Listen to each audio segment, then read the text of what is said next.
Welcome back to another episode of the Kings Pulse podcast presented by the Kings Herald. My name is Brendan Nunez, and today it is going to be just myself, still hanging out in Golden One Center pretty late here after the Kings beat the Memphis Grizzlies, the second seed in the Western Conference, albeit no John Morant, no Steven Adams, but you only can play who's in front of you, and Sacramento came in here and took care of business, and we've seen them not take care of business, even when teams are missing some of their best players. We just saw this against the Philadelphia 76ers.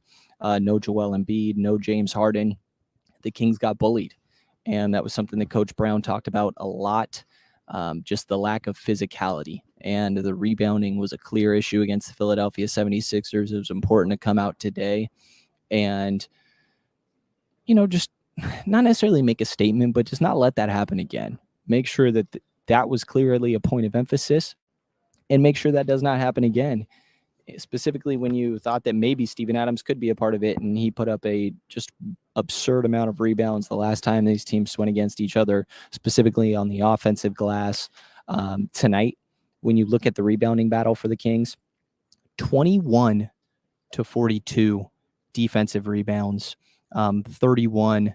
Both teams had 10 offensive rebounds, so 31 for Memphis. Total rebounds, 52 to 31 rebounding advantage for the Sacramento Kings tonight. So I'd say they took care of what they needed to there.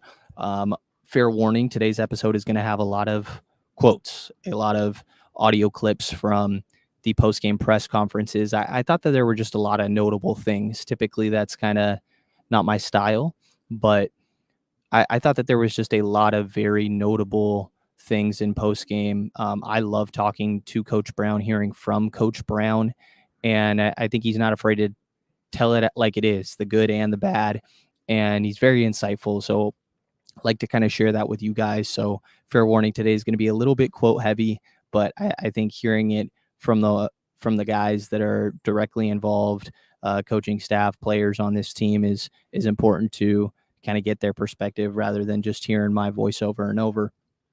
And let's just start with saying, and by the way, we're going to hear from Coach Brown. We're going to hear from Trey Lyles. We're going to hear from Keegan Murray. That's who we got post-game today.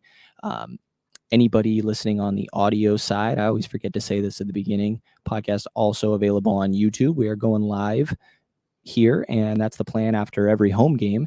So shout out to everybody that is in the chat here. If anybody wants to throw comments my way, as long as you don't take me too off topic, I will definitely be responding to them and pulling them up here.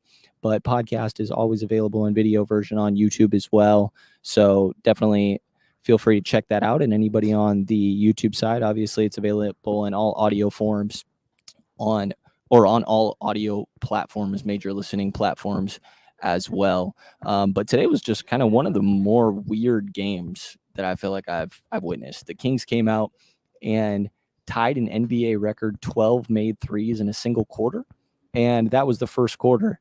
Harrison Barnes was a huge part of that. Harrison Barnes in the first quarter had 15 points, 5 of 6 from 3. Keegan Murray, 3 of 3 from beyond the arc. Those two guys were just wet from downtown. Trey Lyles, 2 of 2. Malik hit 1. Davion hit 1. The rim was huge tonight in that first quarter, and it was actually something that they talked about, that Memphis is a team that really likes to pack the paint. So if they make the right spray passes and get the ball up the court, Trey pretty much said post-game, Trey Lyles, that it's easy to knock them down when it's on time and on target. And he felt like that's what was going on with a lot of the passes tonight.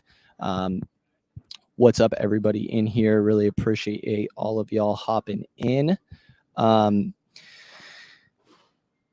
Yeah, this game was so weird, man, because after that first quarter where the Kings are leading 47-33, which, by the way, when you score 47 points in a quarter, maybe I'm nitpicking, but you should probably be up by more than 14 points. I mean, 14's fine. That is me nitpicking because they had a really good stretch at the end of that first quarter that allowed that number to be a little bit bigger. It just felt like they weren't running away with it quite at the beginning like they should, and that really reared its head in that second quarter.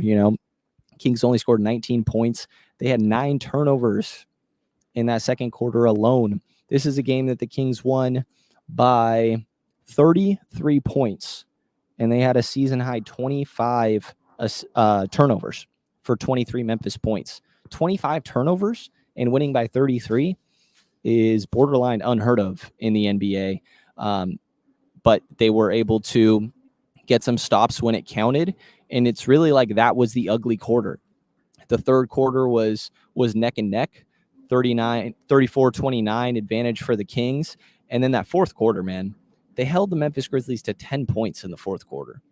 Like, that is a huge sign of growth for the Sacramento Kings team. I can't tell you how many times throughout the course of these last few games that we've seen them just have a dominant quarter. And it's almost like you are just waiting for it to happen. At least that's how I felt going into the Philly game. And obviously it didn't happen, but it did happen again tonight, where if they are able to lock up that they really, I mean, obviously that we know that this team can score with the best of them. And so when they're able to get stops, get out in transition, coach said he feels like they can run any team off the floor with how fast they are. And I think that we saw that tonight. Plan tonight is to cover a couple different topics that I felt like were big takeaways.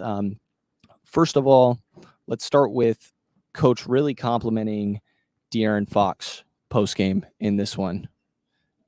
And I thought you were going to Mr. Matt George, you got to turn that one on.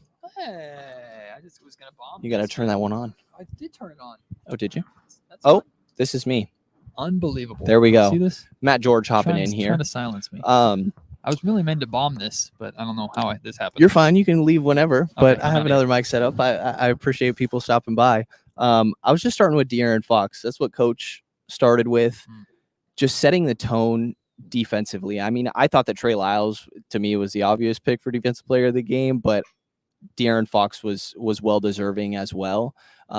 Just what have you seen from De'Aaron recently, and specifically like how much he's adapted and kind of embraced Mike Brown? Well, first off, I agree with you 100%. I thought it was going to be Trey Lyles with the stat line that he had. I mean, the 3 blocks, the 2 steals, the being a part of the second unit that I thought really changed this game. Now, De'Aaron was also on the floor for a lot of that game, changing with his defense too. He finished with 4 steals, so he definitely deserves it. I'm not saying that. I was surprised just as you were. But I think De'Aaron has really shown an ability to be extremely coachable. And by that, I mean, like, we've heard Mike Brown talk a lot about defending with his chest. Well, De'Aaron is defending with his chest and cutting off lanes. Now, sometimes for some reason he's being called for fouls when he's doing that, which he shouldn't. But De'Aaron has clearly bought in on both sides of the floor, but especially defensively, to what's being asked of him. So that's number one. To me, and this kind of drifts a little bit away from your question, but what I was most fired up to hear Mike Brown talk about was Fox's leadership tonight. That he turned the huddle over to De'Aaron, and De'Aaron not just called plays, but started telling everybody what they need to do. And leadership is something that we've talked a lot about with De'Aaron Fox, right? A lot. Like we talked about, is De'Aaron that leader? Can he be the leader of a good team? Well, here he is on a night where he scores 17 points, drops 10 assists, is definitely in the background of what the Kings are doing right, but does the little things to get his team's recognition. And then we find out after the game that he's doing something that nobody really knows about, which is him in a huddle. Like, that's not stuff he usually gets credit for. That's not something he's always been a lead by example guy. Exactly. And he's not seeking that kind of attention, like as your leader. And I think that also speaks to what Domantas Sabonis does, where he can get a triple-double. He can be the foundation of the Kings offense, but sometimes when it comes to the fourth quarter and winning time and Fox is on one or Harrison Barnes is on one, he gets out of the way. He gets them the ball and says, you do your thing and I'm here to help you. Like, this is a selfless team. And I think De'Aaron is continuing to show that. So it's a combination of all that that's really impressed me about the season that he's having. Absolutely. And that quote that you mentioned, I pulled here.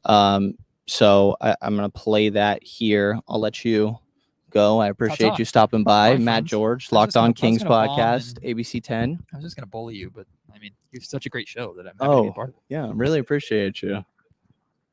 All right, here is Coach Brown talking about what Matt was just hinting at. We got 2 different segments here from Coach Brown talking about De'Aaron. We'll start with what Coach said about De'Aaron unprovoked in his opening statement. A lot of great individual performances from our guys, but I really felt Foxy set the tone for us. towards the end of that third quarter and going into the fourth quarter with his defense. His defense was unbelievable. He had 6, 7, 8 deflections tonight. He was extremely active. His ball pressure was fantastic. And being the head of the snake on that end of the floor really gets the rest of the guys going. And so he was fun to watch. Not all, offensively he's always fun, but defensively he was really fun to watch tonight. And his leadership too. He took over down the stretch, making the right calls. There probably was in the second half 3 or 4 times in the huddle. I went in and I just said, "Foxy, what you want?" And he took over the huddle and told the guys what to run and where to go and all that other stuff. And when you start to get that consistently, it's pretty good. Cut off a tiny bit at the end there, but that's the first bit from Coach here. We'll get to when he was asked to clarify a bit later in the presser here as well.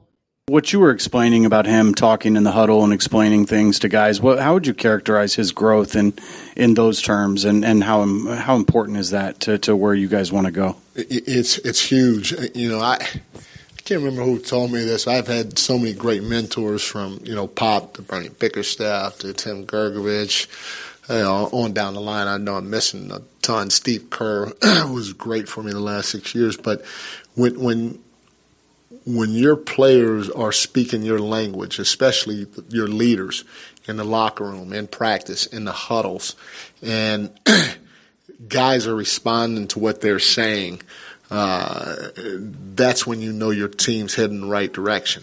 And so to see Fox take control of the game, not only with his defensive prowess that he showed or presence that he showed on the floor, not just with his scoring ability or his playmaking ability, but when he is putting guys in the right spot offensively on the floor, when he is telling the guys the right things in the huddle, getting the ball to the right guys at the right time, and not just offensively, but doing those things while still pushing his teammates to defend.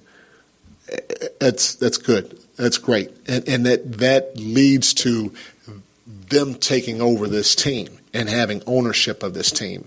And you know how it is when you have a group of people that have ownership, complete ownership of a situation. They believe in it a whole hell of a lot more than when somebody's telling them all the time. And sometimes the person telling them, that's me, is not out there, so I don't have as great a feel as Foxy. So it's great when it starts coming from them, because now they're feeling it, they're going through it, they know it's working. It makes my job a lot easier because they can take control of any situation that we're in. Somebody in the chat said they could listen to Coach Brown talk all day. I couldn't agree more. I think that's just what kind of Matt was hinting at there, and you hear Coach Brown talk about is so important for this team. Like, De'Aaron has always been a guy that leads by example, and I think that Coach is doing a great job of enabling him to do more than that and have a louder voice in this team, and the other guys around him really see that. Like, if you think about the best teams in the league, and kind of to Coach Brown's point there, it doesn't just come from the coach. There's always players on these teams that are great leaders and clearly agree with what the coaching staff is preaching and echoing that on the floor. And I think that we're seeing De'Aaron do that more so. I think that we're seeing Sabonis do that, obviously. And for De'Aaron to have a big night like he did tonight, defensive player of the game, Chain, I think that was super important for the growth of this team. And it's just going to be about consistency, because I think we know that De'Aaron can do this. I think even throughout the course of the last handful of years that he spent in Sacramento, it's been frustrating on the defensive end, sometimes the Fox experience, because you have these moments where he's good at it, right? I think last year what stood out to me was the game here against the Miami Heat, a specific example that sticks in my head, where late in that game, he took on the assignment of Jimmy Butler and did a great job. There was a game in New Orleans where he asked to check Brandon Ingram and did a decent job. And that's a size mismatch, So I think that seeing this continued growth from De'Aaron is extremely important and such a good sign for not only De'Aaron, but this team. He continues to strengthen his all-star case, clutch scoring, being there, but being clutch on the defensive end, more of a leader. And it sure as hell helps when your team is winning games. And as of right now, the Kings just beat the number 2 seed in the West. Again, I know no John Morant, no Steven Adams. Important to note that, but a win is a win. You only can play who's in front of you. 27-19 for the Sacramento Kings. Totally rolling right now. They've won 7 of their last 8 games. And during that stretch, the Kings are first in offensive rating, 129.7, 11th in defensive rating at 114.0. 11th in defensive rating for the Sacramento Kings in an 8-game stretch is crazy. And first in defensive rating at plus 15.7. Or I'm sorry, first in net rating at plus 15.7. Those are phenomenal numbers over this stretch. Of course, important to note that you're talking about the Orlando Magic, the Houston Rockets twice, the San Antonio Spurs, the Lakers, OKC. There is that Philly loss, and then this Memphis team as well. And those Philly and Memphis games without 2 of their best players in each of those.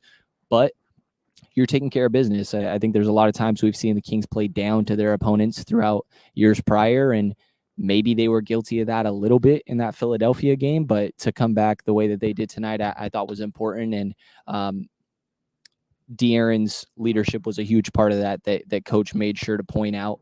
And I just wanted to make sure to start with that because I think there's some bigger takeaways in my mind that were more maybe kind of changed my perspective on some of these people because I thought that De'Aaron could be this guy, but just seeing that be proven and actualized and hopefully more consistent from here on out is so important for the growth of this group. The next guy that I want to move on to, continuing to talk about leadership, is Harrison Barnes. And Anthony Slater of The Athletic was the one kind of asking about this. He asked Keegan Murray post-game about the importance of Harrison Barnes and Keegan Murray, especially just them. Keegan mentioned especially just both of them being guys from Iowa. They seem like they could have, I don't know if comparable personalities the right way, but it wouldn't surprise me if those 2 guys got along. And Keegan doesn't speak all too much, but definitely talked about how, just mentioned how important HB has been to him. But trade season approaching, they have a decision to make on Harrison Barnes. Obviously, he's been the conversation of every trade deadline since he's been in Sacramento, it feels like. And with how they're rolling right now, it feels hard to trade him. And this quote from Mike Brown is pretty unmistakable, saying that Keegan is that Harrison Barnes is irreplaceable and has to be around. So you can hear it directly here from Coach Brown. And again, shout out Anthony Slater, who does a great job covering not only this team, but the Golden State Warriors for The Athletic, and always ask great questions. So here's Coach on just the importance of Harrison Barnes. And I thought this was probably the most telling or just biggest takeaway from tonight when it came to the post-game press conference. I hope you all don't mind too much of Coach talking. Somebody, like I said earlier, said they could listen to Coach all day. So could I, clearly, by the amount of clips I'm going to put in this. But I thought this was a super important clip of Coach talking about the importance of Harrison Barnes, not only on the court, but off the court. Beginning of training camp when you walk. What's your bigger picture view of what Harrison Barnes means to what you're trying to implement and do, considering he's been in a winning environment before, he plays every game and everything he does? HB he's irreplaceable from the standpoint that he brings a calming presence to us no matter what the situation is. Our 2 all-stars, Foxy and Domas, are learning how to lead. And they haven't necessarily been in huge pressure moments in the NBA and come out on top. HB has. And so his calmness, his presence in a tight ball game is extremely helpful for young guys, not just short term, but long term too, because they're watching an NBA champion go through a one possession game and 2 minutes to go. We just had 2 turnovers. How is he reacting? Is he here? Is he here? What's he doing on the floor? How is he getting a great look at the end of a ball game? All these little things that he does helps our group grow and mature, because that's what he is. He not that the rest of the guys aren't grown-ups, but he is the grown-up of the grown-up of all the grown-ups on our team. And so there's a lot on the floor and off the floor that he does that our younger guys just continue to sit back and watch and learn and grow the right way. So he has to be around just with his mere presence alone. And then on top of that, he can play. We can play through him if we need to. We can throw him on this guy. We can throw him on that guy. We can throw him on a 7-footer. We can throw him on a guy 6'6".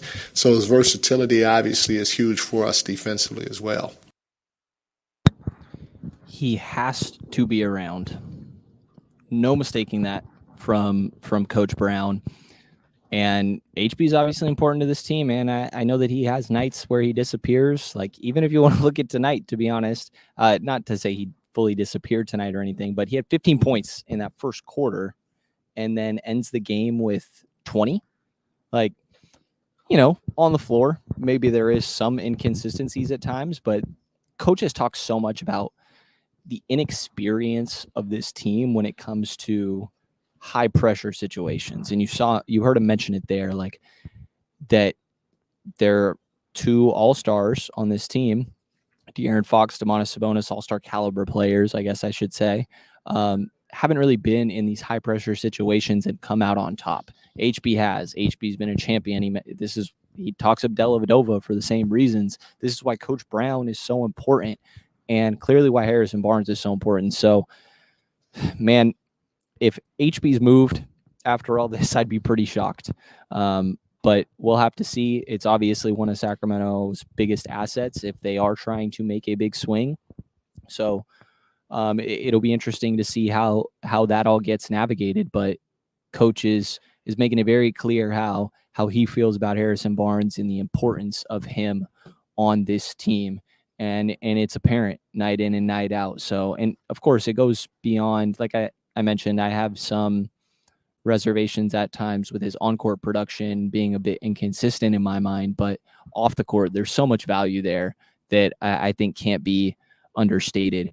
And Keegan Murray, like I said, is somebody that talked about that. And I think the growth that we're seeing from Keegan Murray right now is one of the bigger storylines. By the way, Harrison Barnes, not washed for what it's worth. Not washed. So I think that Keegan Murray talked about the importance of Harrison Barnes to him. And I think the growth we're seeing right now is huge. It's just about being comfortable. Last I had checked, and this has probably changed over these last few games, but Keegan Murray is about 73% of his shots were off 0 dribbles. And that's where, I was hesitant or questioning, what is the ceiling here? And Coach has challenged him. What do you do if you're not knocking down threes? Spacing the floor is not an answer. That still is within the realm of 3-point shooting. There's talk about rebounding. Keegan Murray has been rebounding the heck out of the ball as of late.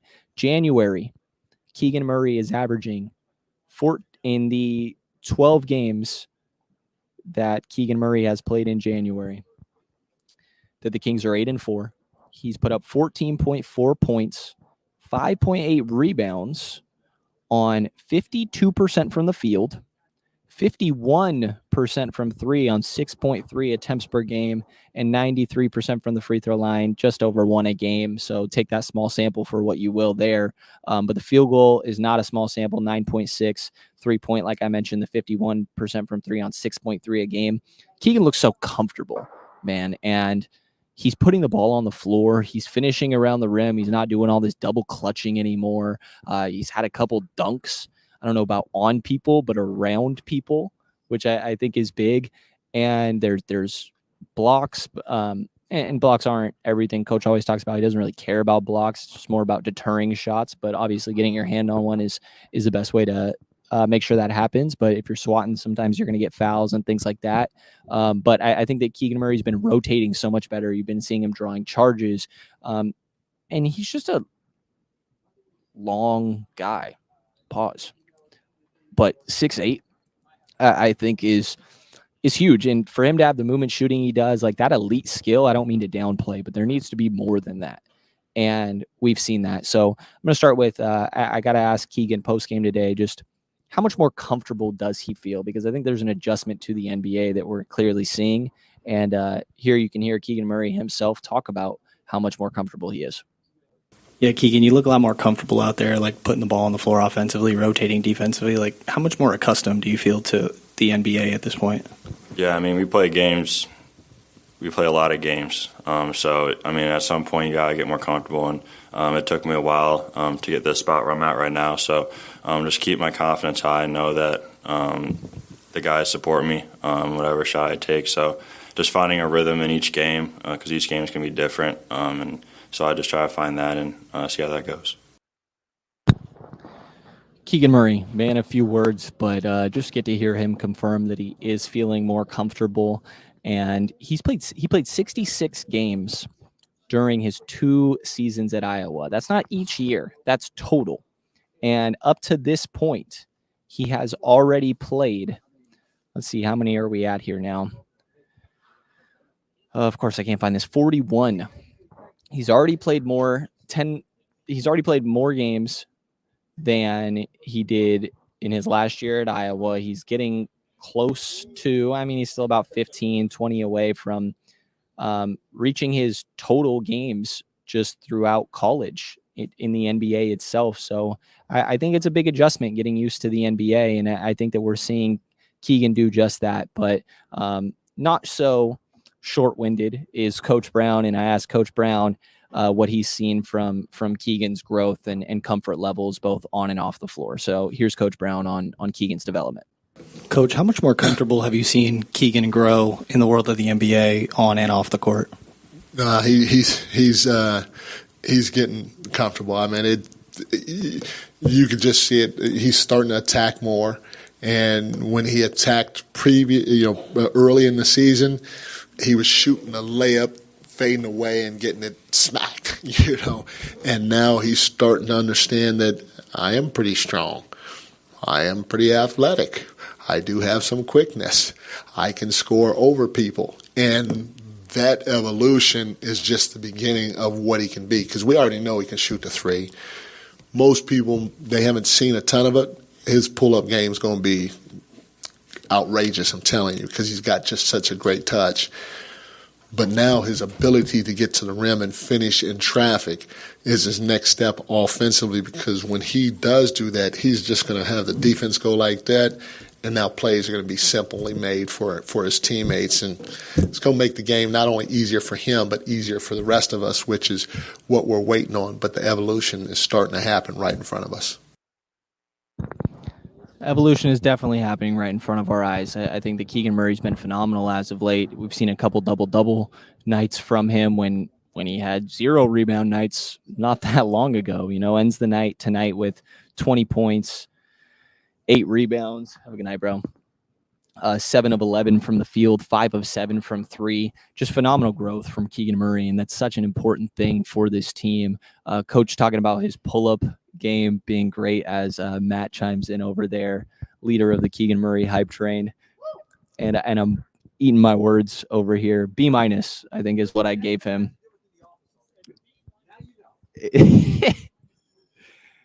The Kevin John and Matt George duo is probably my favorite thing. Their interactions are phenomenal. So definitely tune into all their shit. Keegan Murray's been great. I think the progress we've seen from him in these last few games is crazy. Like it's just kind of all happened at once. And I think that's been great to see. Like I said, it's really defensively, I think making those rotations quicker, just recognizing them a little bit faster, chasing boards. He talked about before, he kind of thought Domas just had it covered on the defensive glass. And it sounds a little weird, but not when you consider that that's the best rebounder in the league next to him and Domantas Sabonis, so when that's just how you're thinking about it, sometimes what it takes is a little mindset change, and that's what it was for the rebounding. And I think that there's a big adjustment to the physicality, and I think that's what we're seeing in the finishing around the rim, as well as some of the defense there as well. So I think it's been huge to see the growth that we have seen from Keegan Murray. That's so big for the future development of this team, because this team needs a third star if they want to eventually be, holy shit, championship contenders. What the hell am I talking about right now on a Sacramento Kings podcast? We're still far away from that, very far away from that. But they need a third star before we can even begin to have that conversation. And I'm still hesitant to believe that Keegan Murray can be that guy. But more of this, the more I'll believe. The Chris Middleton comp that you hear, that we've heard Keegan Murray make, not comp maybe isn't what he made, but just said that's somebody that he's kind of looked up to when it comes to their games. You see that more recently. And I think it's just typical rookie growth, but he just looks so much more comfortable out there, and it's been phenomenal to see. The one other thing I want to touch on today is the bench play. Obviously, Trey Lyles was huge today. Trey Lyles has been huge a lot recently. Pause. 15 and 6 in the fourth quarter of the second game against the Houston Rockets. Trey Lyles has come into the rotation and stayed there. And coach talked about that. But since coming into the rotation right around, let's see, the last 15 games, right? Trey Lyles has played 17 games in a row, but those first two, he played less than 10 minutes in all of those. Since then, this actually does not count tonight's game. So maybe I can actually pull this up where I get the last 15 if I am including tonight's game. We'll play with this later. So not including tonight's game, the last 15 games for Trey Lyles, he has played at least 10 minutes in every game except one, and he's averaging 18.7 minutes, 9 points, 5.3 rebounds, with 1.3 of those being offensive, and that's on 53% from the field, 39.5% from three, and 81% from the free throw line. There was a time earlier this year where Coach Brown was talking about how he kind of feels like there's, two guys off the bench that he knows he's going to get production from night in and night out. And then after that, it's a little bit of a question mark. And those two guys being Davion Mitchell and Malik Monk. And we'll get to Malik in a little bit here. Malik, I have a really interesting takeaway on from these last couple of days of conversations with people at practices, shoot around, post-game, pre-game, things like that. But Trey Lyles has solidified himself as part of this rotation. And kind of hilarious to think Trey Lyles is the only thing left from the Marvin Bagley pick. And he's just straight up better than Marvin Bagley as a player right now. He is an expiring contract. It'll be interesting to see what happens moving forward. But when he's playing like this, he's playing himself into a nice contract.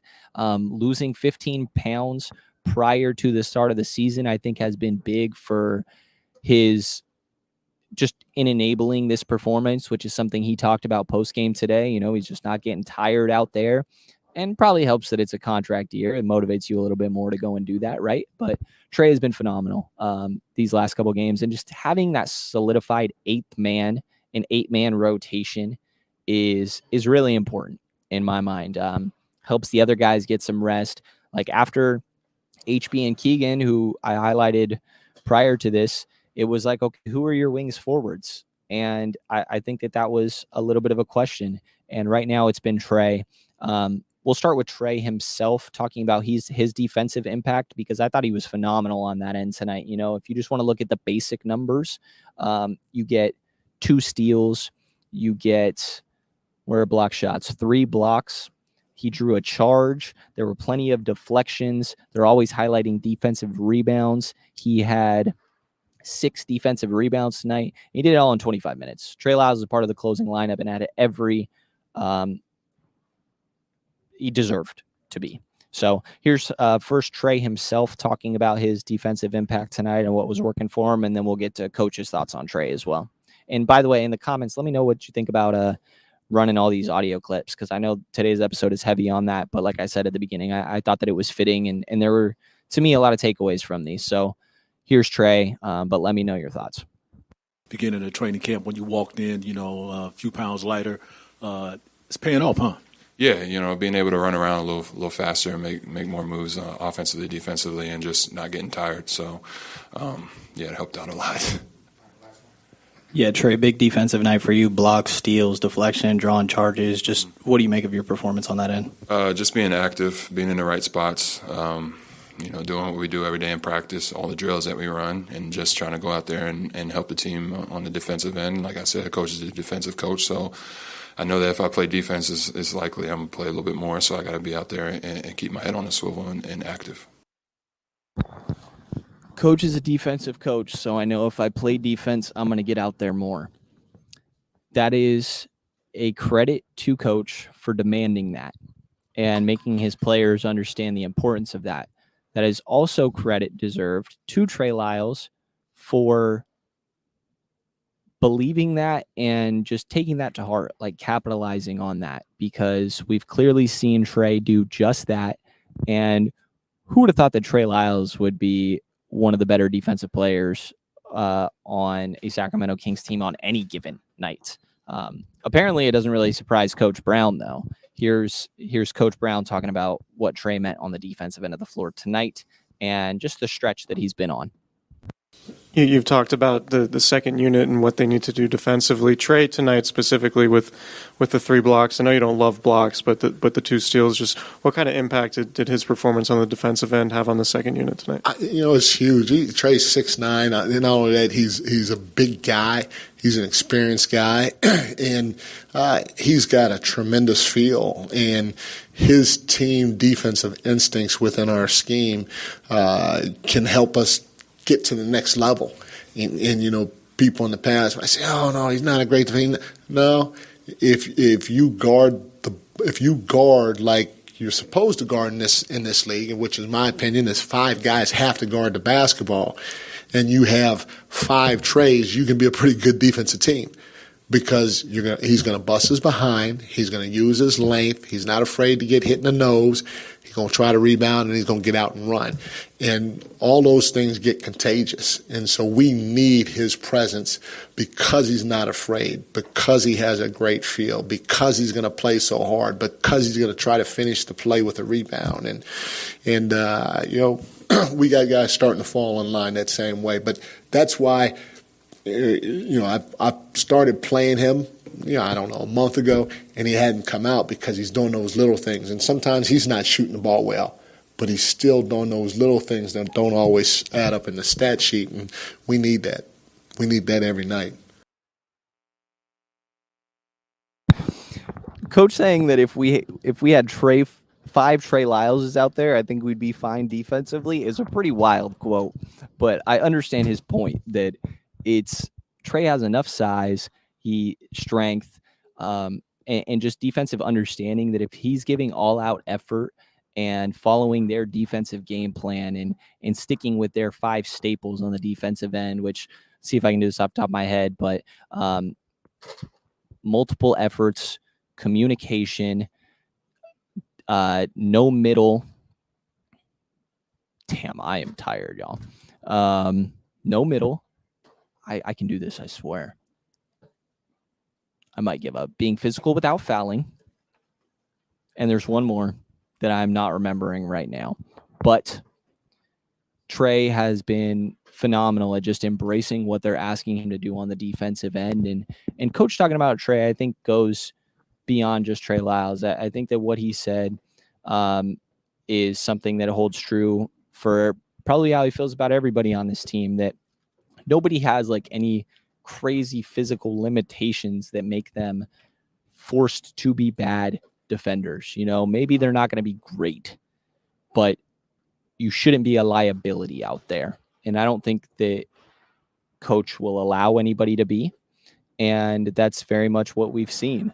As Matt George, I don't even know if he's out the building yet and already commenting on YouTube. Alex Figs, shout out Alex, by the way, says that Kendrick Perkins tweeted, quote, "The Kings are the most exciting team in the league. This young group can play some beautiful, expiring basketball." And of course, in Kendrick Perkins fashion, signs it with "carry the hell on, ...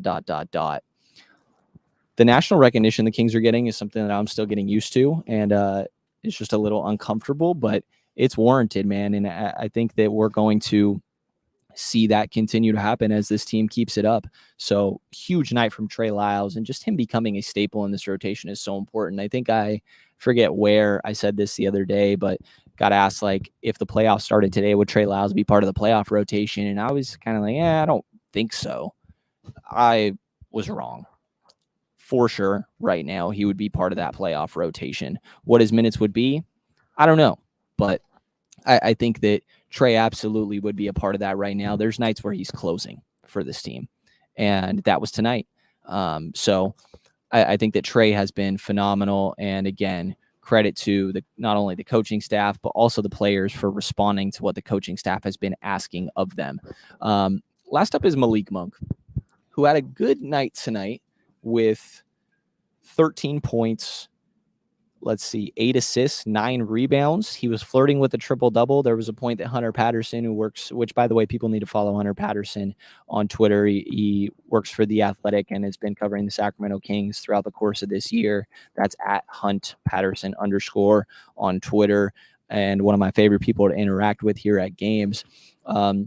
Pointed out a moment where Malik Monk was maybe telling Domas that, damn, I'm really close to my triple-double. And I don't think that ended up happening, obviously. Alex, you asked about Holmes. I am going to get to Holmes here as well, actually. I'll just do that real quick. I don't actually have any quotes on Holmes, but so before I get to Malik, that'll take a little bit longer. I think Holmes has been great, man. He had that game that he started while Domas was out with a non-COVID-related illness against the Los Angeles Lakers. And Holmes had a big night. I think he played well tonight. Chimezie Metu, by the way, is fine after his pretty scary, I don't know if non-contact is the right word for his injury, but it was pretty close to non-contact, where he kind of just planted his leg wrong and his knee buckled, fell to the floor holding his knee. Like, that's a scary sight. And for it to come out that we saw him at shoot around this morning looking fine, and he was questionable for tonight's game time decision. Great sign for Chimezie Metu, who has kind of solidified himself as the backup center here and had his moments of being really solid for this team, even if maybe it has been a little bit up and down at times. But I think that said that Metu's been a big part of this team. But then when he goes down, the next guy has to step up, and that was Richaun Holmes. And this is another guy that is someone to keep an eye on at the trade deadline. I don't know how many people are going to be willing, to be blunt, to take on Richaun Holmes. What is it? 3 years, 30, somewhere between 33, 36 million remaining. And that last year is a player option that will absolutely get picked up for somewhere around 11, 12 million. But I think that teams are seeing a little bit, and so are we, obviously, that like Richaun is still Richaun.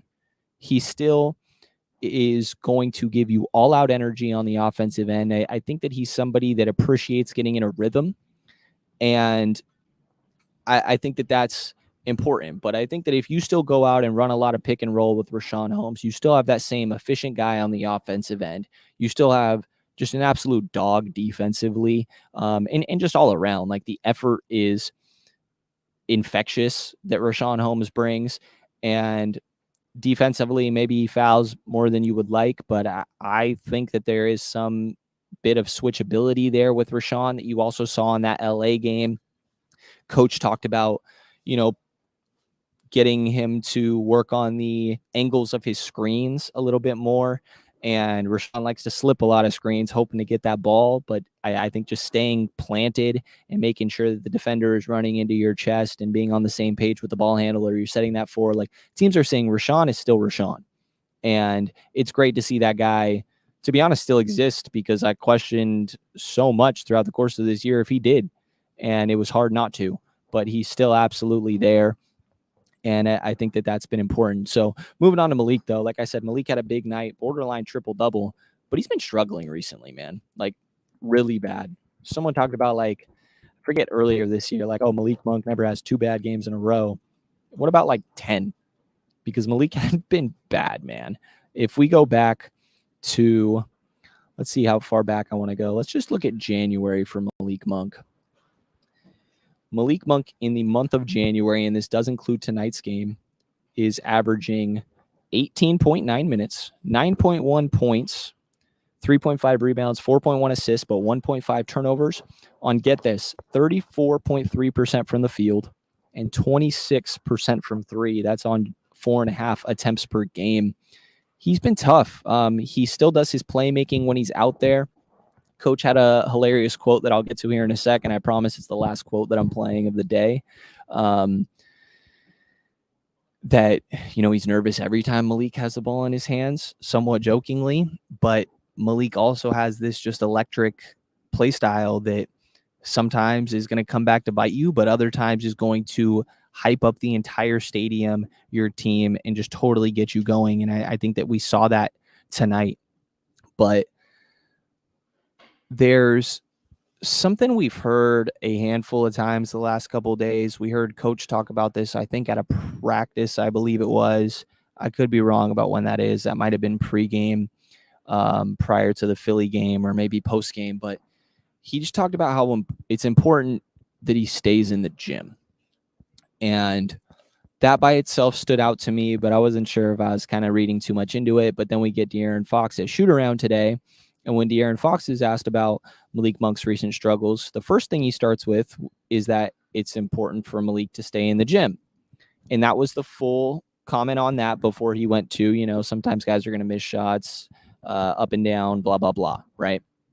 But very first comment was it's important to stay in the gym. And I'm like, okay, that's the second time we're hearing that. And then post-game tonight, when you hear it a third time in a couple of days, it's like, okay, this isn't a coincidence anymore. I'm not reading too much between the lines or anything. Coach made it. Coach's comments on Malik I thought were interesting. So here's what Coach had to say about Malik Monk's recent play.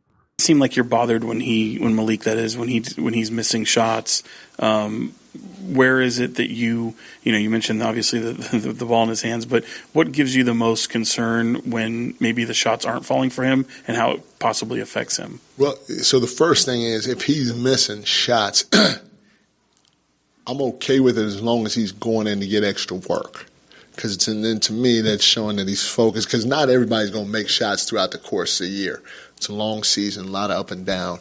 And so as long as he or anybody else that's missing shots is getting extra work on top of the work that we already do, I can ride with him a little bit, But you also still have to do your job in other areas. You can't turn the ball over. You have to box out. You have to defend the ball. You have to have understand what your responsibility is at all times defensively. You got to get to the corner. There are things that he has to do no matter if he's making shots or not. And he'll have some leeway if he's not making shots, like I said, as long as he's getting extra shots on his own and he's still doing the other things. But he's made plays for us all year. He's been big for us all year. So it's going to take some time for me to decide to go in the opposite direction with him because he's helped us win a lot of ball games the right way, and he's shown that he's more than capable like tonight. If Coach needs to, he's going to go in the opposite direction, but it's not going to be quick, right? Malik has shown an ability to be an impact player for this team. And I think the key word there that maybe I didn't emphasize enough leading into that is extra work. It's not like Malik is fucking around in practice and not being impactful or locked in practice or anything. That's not the impression I get from that. It's about coming in and doing extra stuff individually when you're struggling. I think that means a lot to Coach, understandably so. And then also he talked about doing your job in other areas where turnovers had been an issue for Malik Monk. He's a good passer, but sometimes he can be a little bit erratic. We've talked about these dump off passes to guys in the dunker spot where if you're just kind of lightly passing it there and kind of these scoop passes, those are going to get swatted. Those don't work in the NBA more often than not. And just doing the little things. Coach mentioned boxing out, keeping your guy in front of you, at least like make them change direction once or twice. Don't let them get middle is one of the big things for this team, right? And then rotating properly from there, making sure that you're boxing out. Malik, Coach said that he lit into Malik and a handful of other guys, but he mentioned Malik specifically when it came to rebounding in that last game against the Philadelphia 76ers. Coach was very clear that rebounding game wasn't on the bigs. that was on the guards, because the bigs are getting engaged defensively in that pick and roll, and that leaves the opposing big kind of free to crash, and that means that the other weak side defender on Sacramento's side needs to shrink in there and make sure to box out, and everybody needs to make sure to secure that board. And I think that, maybe there's moments that Malik Monk wasn't great about doing that throughout the course of these last few games. And Malik's not the only one, but I think we have heard Malik be called out as of late, and that coach would like to see him do some extra work and just make sure you're getting it done in other areas. Absolutely happened tonight. So that's great for Malik. 13 points, like I said, 8 assists, 9 rebounds, 7 of those being defensive, 2 offensive, and just not doing too much, but it's telling, man. I mean, look at these last few games. Like tonight, Malik did play a lot. He had 23 minutes, and then he had 20 in that game against Philly. But prior to that, 15 against OKC, 10.5 against the Lakers, just under 15 against San Antonio, 15 against Houston. Like, Malik had been struggling, and coach needed more from him. So I think that that's important to note. And I just thought it's interesting that Malik had kind of been getting called out in that way. So hopefully he hears that and gets in the gym a little bit more when he's going through these struggles, and just make sure that you can't be consistent when it comes to shooting the ball in the NBA, to be honest. Like, sometimes shots are not going to fall, but there are aspects that you can do consistently. And a lot of that is just the little things. That's what coach is always preaching. And I think that we've seen Malik waver a little bit on that recently, but tonight was another step in the right direction. And hopefully that can continue from there, because while I talk about the importance of Trey Lyles emerging as a reliable member of the rotation, another guy falling out of that and becoming unreliable would kind of nullify that. And I don't think we're seeing that with Malik, right? But that was more so what it was leaning towards, rather than him becoming somebody that made it a tough decision of like who you're going to close. When the beginning of the year, the closing lineup was De'Aaron Fox, Malik Monk, Kevin Huerter, Harrison Barnes, and Domantas Sabonis. So I think it's important that we saw Malik get a little bit back on track tonight, and hopefully that can keep up for this team moving forward. If anybody in the chat has any questions they want to throw my way before I get out of here, now would be the time to do so. But it's going to be interesting to see how the Kings continue to move forward from here. I think this next game they have against the Toronto Raptors is going to be a good test. I thought that last game was a super chippy one. If you'll remember, that's the game that Mike Brown got ejected. Jordy Fernandez stepped in, and the Kings were not able to come away with that victory. Why am I questioning that? They did win that game. They won that game by 1. That's why I'm questioning it. But I thought that was a super chippy game. Toronto has a lot of length and versatility that I think can give the Kings problems at times. So that'll be interesting to see how they're able to navigate that before they go on a 7-game road trip. And we have 3 home games in the month of January. So February is going to be a big stretch for this team. Have I discussed the Lakers trade? I have not, actually. And the plan is that I'll record post game after that Toronto game here live, but then also earlier in that day, I have something scheduled with somebody who covers another team. I don't want to say too much because you never know when things can fall through, but ideally I'll be able to talk to somebody that covers a team that I think the Kings, could have some conversations with. I think there's teams that make sense, but when it comes to that Rui Hachimura trade, I thought that the value was interesting, right? And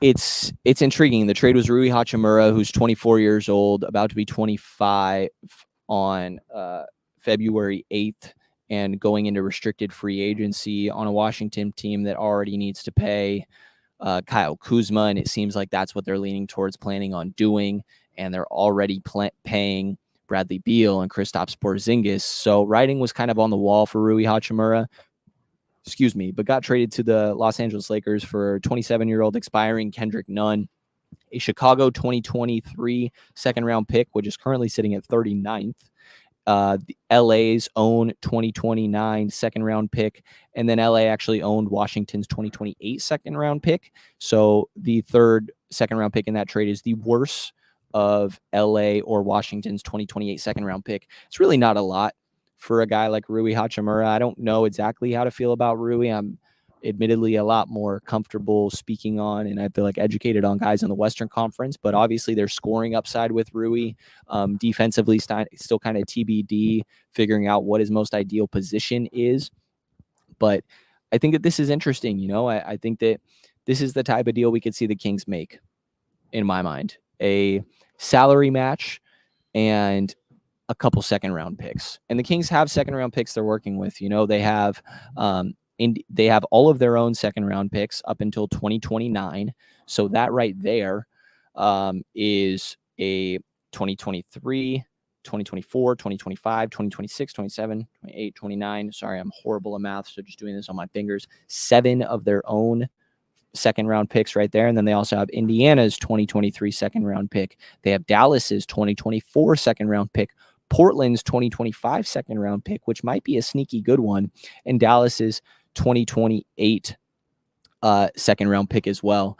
Worth noting, actually, because I did say the Kings have all their own seconds, that they actually can't trade their 2026 or 2027 second-round picks, because if you look at that Kevin Huerter trade, the very last way that it could convert into would be that if it didn't convert for whatever reason in 2026, if that top 10 protection still ended up, the pick still ended up landing in that range, it would turn into Sacramento's own 2026 and 2027 second-round picks. So that won't happen, but just because of how that's set up, they technically cannot trade those picks. But I think that's the type of deal that we could see Sacramento possibly making. Alex, that answers your question there as well. I think something like that is kind of interesting. How loud would Golden One Center have been if KZ would have landed that dunk off the spicy ass PJ pass? I'm not going to lie, Meg. I already went down to the post-game presser to get all my shit set up by the time that pass happened. So I'm going to have to watch that back. Doug McDermott. That is interesting. I think Doug McDermott does make upwards of $10 million.